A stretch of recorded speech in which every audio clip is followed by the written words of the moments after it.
wale wanasema hii county ni ya Banana Republic. Wako na data mzuri ama wako wanapiga tu siasa? Siasa.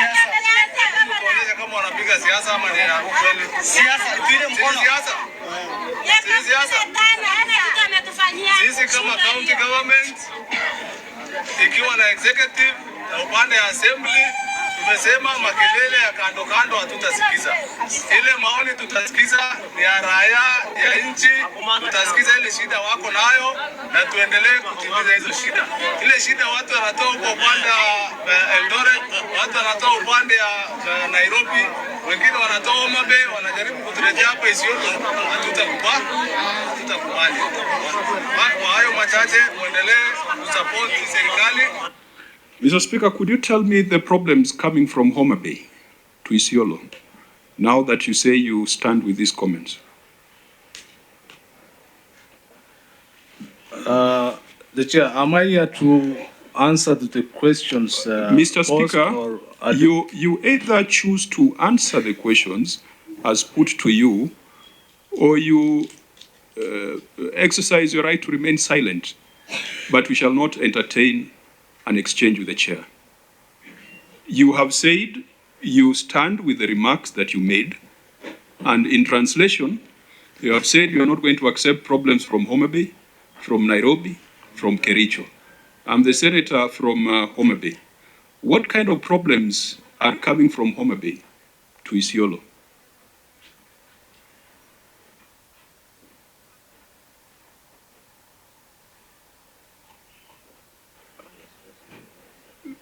If you choose to remain silent, you say, I choose to remain silent. Yes. You cannot just sit there like a statue. I choose to remain silent on that. Honorable members, that's the client we have in front of us. So just the way you've decided that you're going to be quiet and silent and you will not respond, I will also take that position and I'll be quiet and I will not say anything and I will allow the chairman to rule. I therefore instruct the Sergeant at Arms to make sure that the Speaker is led out of Parliament, and this meeting will not proceed until the Sergeant at Arms have reported that the Speaker is outside the presence of Parliament. Go for prayers. Speaker, Isiolo County Assembly, please go on record. Good evening, Chair. Good evening, members. I am Honorable Roba, Chair, Isiolo County Assembly Service Board. The clerk.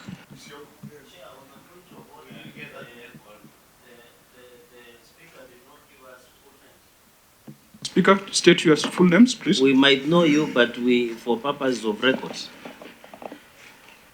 The Honorable Senator, unless probably you want... Just state your full name, your official name, please.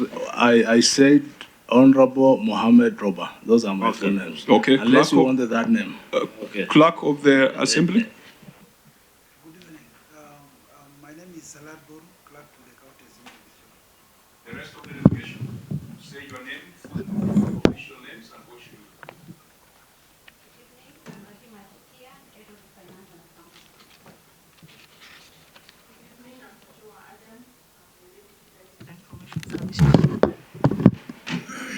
I'm Hadija Yusuf, Principal Internal Auditor. Good evening, I'm Kaltum Abdullahi, Accountant. Isadi Mukhtar, Finance and Accounts Department.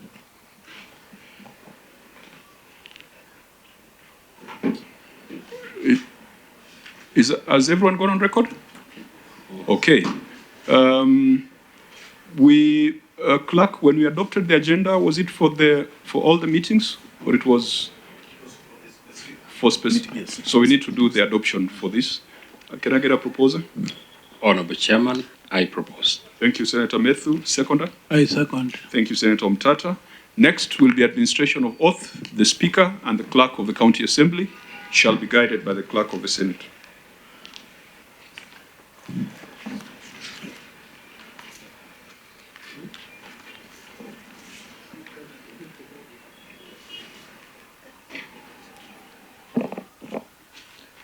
I, Mohammed Roba, do solemnly swear that the evidence that I shall give before this committee In respect of the matters before the committee shall be the truth, the whole truth, and nothing but the truth, so help me God.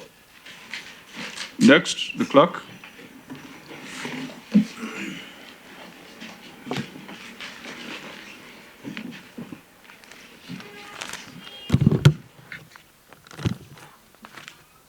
I, Salat Boru Guracha, do solemnly swear that the evidence that I shall give before the committee in respect of the matter before the committee shall be the truth, the whole truth, and nothing but the truth, so help me God. Next will be a tabling of written responses and supporting annexures.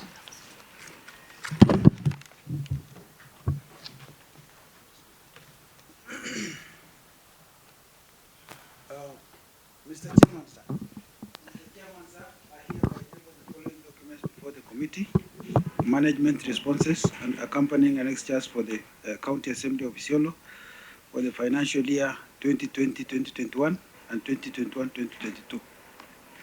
Thank you.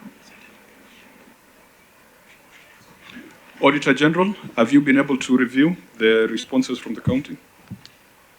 Chair, we've been able to review. And you are ready to prosecute? Chair, we are ready to prosecute. Clerk of the Senate? Yes, Chairman, I do confirm that we received the responses within the timelines. Okay. Unless there's any other matter of a procedural nature. Now, before we get into the substance and the agenda that is before us, the Senate and this committee has taken judicial notice of certain actions and utterances from the delegation that is before us that smack of contempt on the role of the Senate and on the role of this committee. Very shortly, we shall be playing some audios that have been attributed to the Speaker of Isiolo. Utterances that are demeaning to senators, to this committee, and to the institution of the Senate. The Constitution requires fair administrative action, that before you take any decision that is adverse on any party, that party must be given an opportunity to explain themselves. Speaker Isiolo, you have been cited adversely, discussing the work of this committee and discussing the work of Senate in terms that are not flattering. We do not seek flattery because we are out to do our constitutional mandate.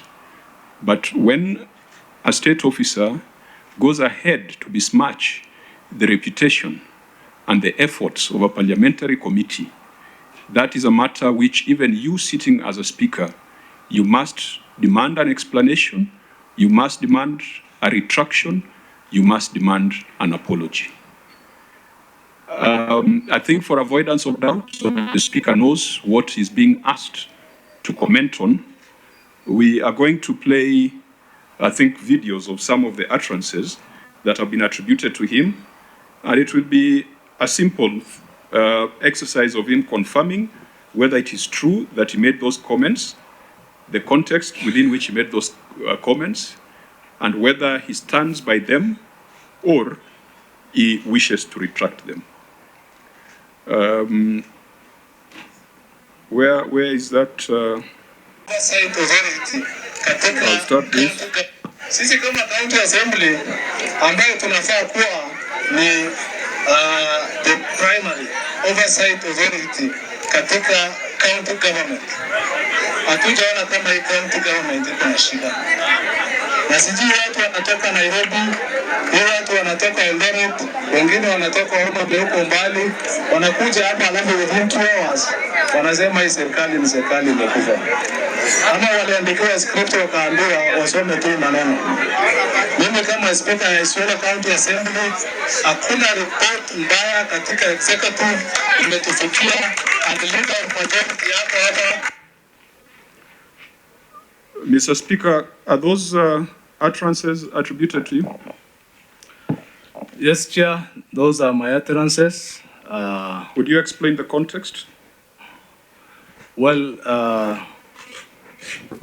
I think I'm here as the chair of the County Assembly Service Board, not as the Speaker of the Isiolo County Assembly. You cannot be chair if you're not the Speaker. those two roles are joined at the hip.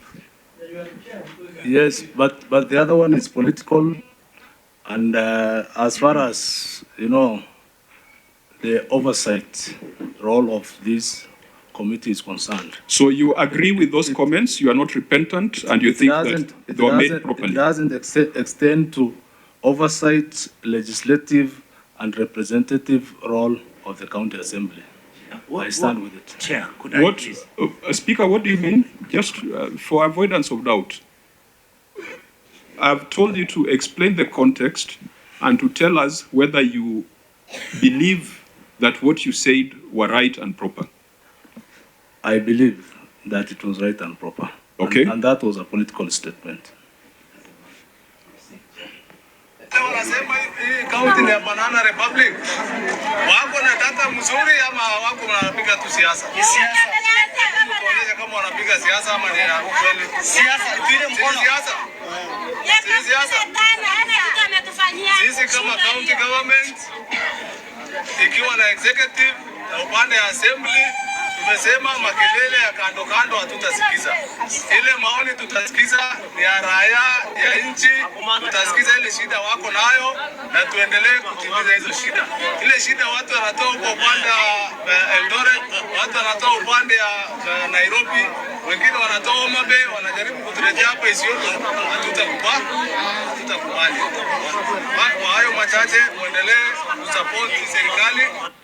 Mr. Speaker, could you tell me the problems coming from Homa Bay to Isiolo, now that you say you stand with these comments? The Chair, am I here to answer the questions? Mr. Speaker, you either choose to answer the questions as put to you, or you exercise your right to remain silent, but we shall not entertain an exchange with the chair. You have said you stand with the remarks that you made, and in translation, you have said you are not going to accept problems from Homa Bay, from Nairobi, from Kericho. I'm the senator from Homa Bay. What kind of problems are coming from Homa Bay to Isiolo?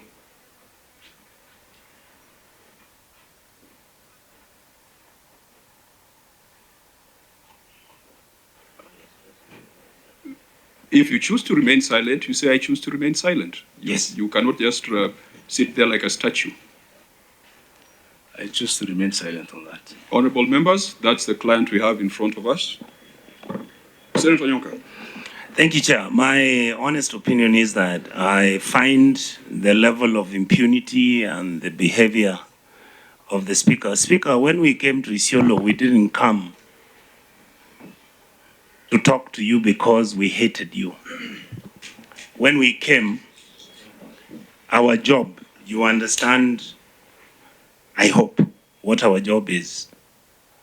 And that job is secondary oversight, and the reality is that there is nowhere in the Constitution where it states that when a senator comes to Isiolo, his responsibility will not be part and parcel of even oversighting the county assembly.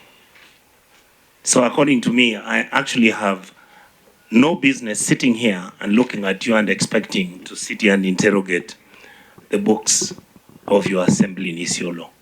So just the way you've decided that you're going to be quiet and silent and you will not respond, I will also take that position and I'll be quiet and I will not say anything and I will allow the chairman to rule.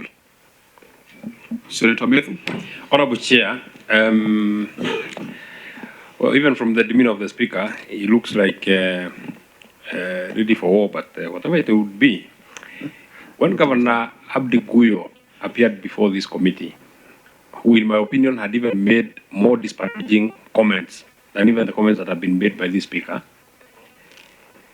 he was honorable enough to withdraw his comments and apologize to the committee. And that way we were able to proceed. But these are two houses of legislature, the county assembly and the Senate. If a client disparages the Senate to the extent of what we've heard in those comments, and you still feel that, whether they are political or not political, you still feel that it is so difficult for you to withdraw these words and apologize to the Senate because, in my opinion, these comments are so disparaging. This very committee that you are speaking about, those very problems that are expected to come from Homa Bay and Nairobi and the other places, they are not very far because the people who had come from Homa Bay and other places are still in this committee. They are the people that you say that you want them to look at or interrogate your books of account, because, I mean, that is the law. So, Mr. Chairman, I am of this proposal. There are only two ways about this particular matter. Either the Speaker chooses to do the honorable thing of withdrawing those comments, apologizing to the Senate, we proceed and look at and interrogate the books that are before us, or we don't listen to him. That is the only way that we can be able to move, be able to move. If I came to your county assembly, if you invited a client to your county assembly and abuses your county assembly outside there, but then wants to sit as a gentleman and wants to answer your questions, I mean, you cannot listen to him. So, and it is not my mistake. I hear that you have dealt with the legislature in the past. You are not like maybe somebody who has been picked from the street. You are a person who knows parliamentary procedures. So, I mean, once you are cornered, you know your way. Thank you. Senator Chirake? Chair, I can see time is far spent. From the demeanor of my good speaker and my friend, he came for war. Even the way he's talking on the... Not at all. Order, Speaker. Allow the senators to make their comments. Speaker, so, Chair, looking today is a Friday, and I don't see from the demeanor, some of us who have gone to court, and of course he's aware of court procedures also, where he served previously, knows that the demeanor of the client or the accused sometimes might not be very good. And I'm surprised that the Speaker, who has a global view of the country, would reduce himself to utter such disparaging remarks against an institution where other institutions he has served before. Respect is mutual, is two-way. The problems of Homa Bay and Eldoret and Kisii are the same problems that he will rely to pass the ceiling for him to be paid as the Speaker to enjoy the perks and salaries, the same problems that he's accusing them of being problems. So I find it extremely uncomfortable, for lack of a better term, to become a problem, yet when the ceilings and we just passed 400 billion, he would not be sitting as a Speaker if there are no resources that will go to Isiolo County Assembly to preside over the sitting. MCS have to be paid, committees have to sit. Even when he was traveling to this committee, he has used public money, taxpayers' money, which is appropriated by the same entity that is calling it disparaging and abusing it. I think as a lesson to many others, and your friend, your good friend, Governor, came here and he was able to apologize and withdraw. And we were able to proceed, Chair. Having realized, sometimes at the heat of the moment in political arena, sometimes we can say something that sometimes we might not have meant it, or we made it out of maybe excitement out of the day or pledging loyalty. So I think as the Speaker, as you give a ruling, Speaker should tell us whether he is working for the county executive or he is working for the county assembly. And as a Speaker, naturally, the Speaker should be neutral, because county assembly or parliament has both sides of the aisle. There are people who support the government of the day. There are people who criticize. But as a Speaker, you cannot take a position to say that. I know the Speaker might have made that one for a particular audience, specifically for the governor, to be happy. But on this one, he must know, as the Speaker of the Isiolo County Assembly, he is the leader, that is the umpire of County Assembly. Chairman, realizing that the Speaker is not interested in withdrawing or apologizing to the committee, I would request that, so that we proceed. Human beings need sometimes to reflect. he can be given leave to go and reflect whether he wants to deal with Parliament or as a Senate, or he would want to abide by the rules and procedures of the House. Because Speaker, in conclusion, in any instance, your committee summon CEOs, they summon within. You can imagine if the chief officer will disparage your MCS and wants to appear before the same committee, yet he has a low opinion, or he doesn't believe that an institution of Isiolo County Assembly should be operating. We must respect each other as institutions. So, Speaker, I think through the chair, the Speaker, who is the Speaker, and I want to assist him because he's my good friend, that you would not be the chair of County Assembly Service Board if you are not a Speaker.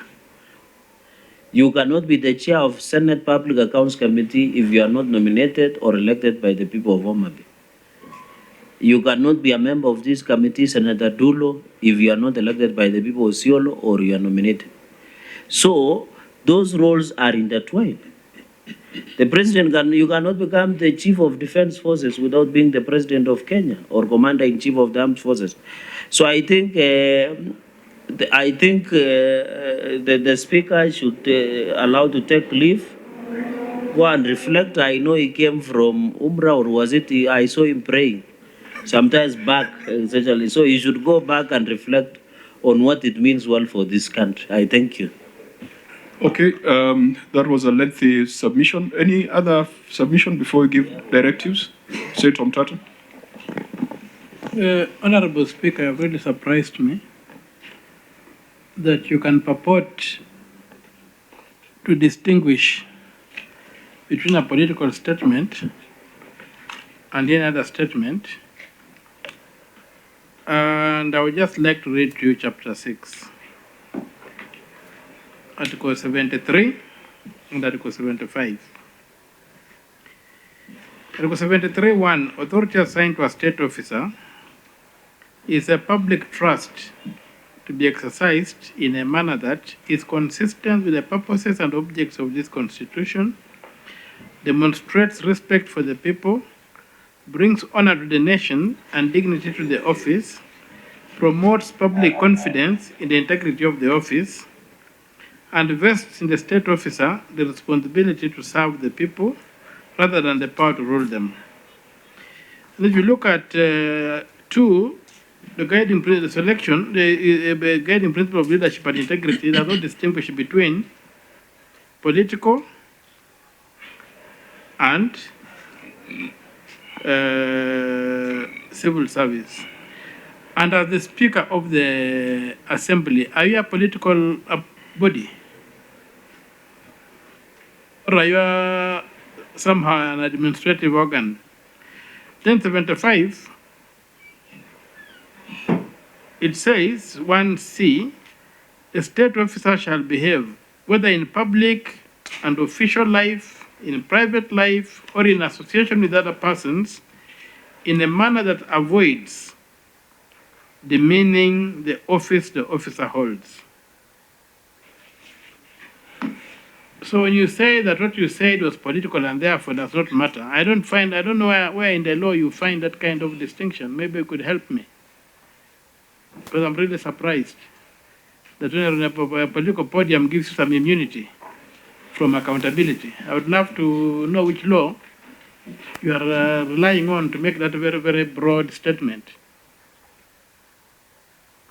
Kindly.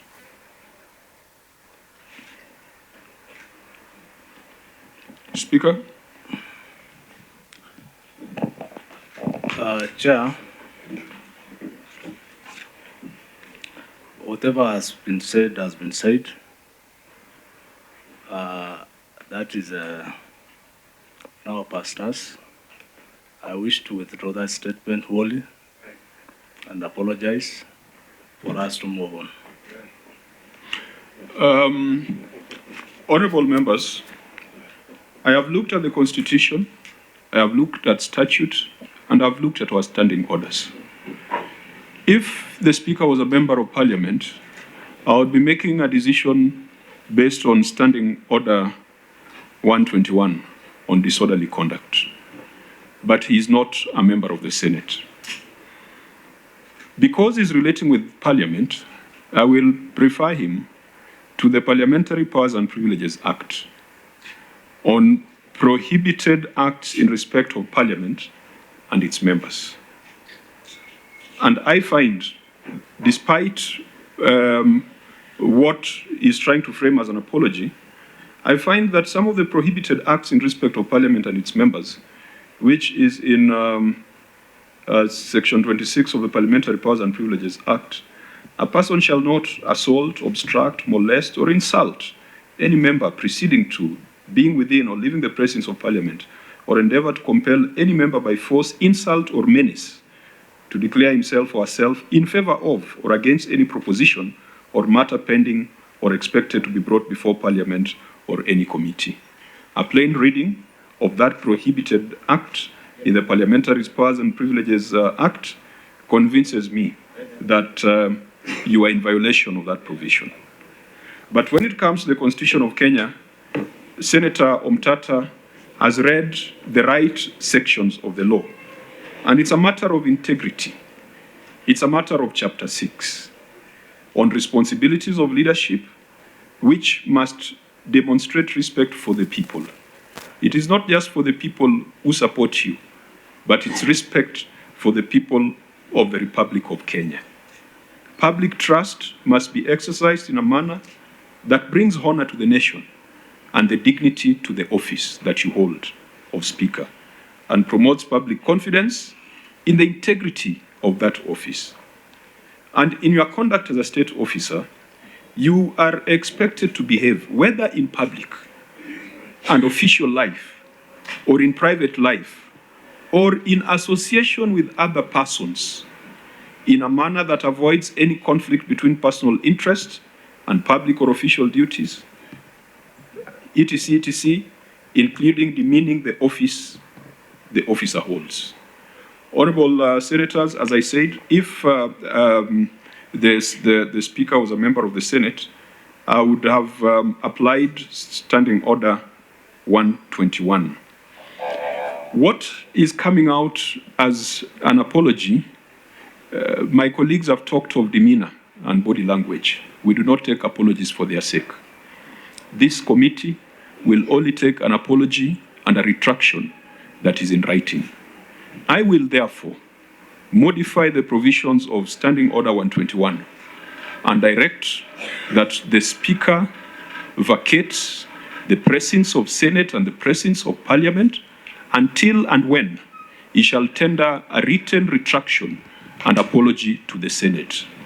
We shall also submit to the whole House a motion conveying this decision, where we'll be calling on the House to ensure that the Speaker does not appear before any other committee or any other service of the Senate until and when that retraction and apology is tendered in writing.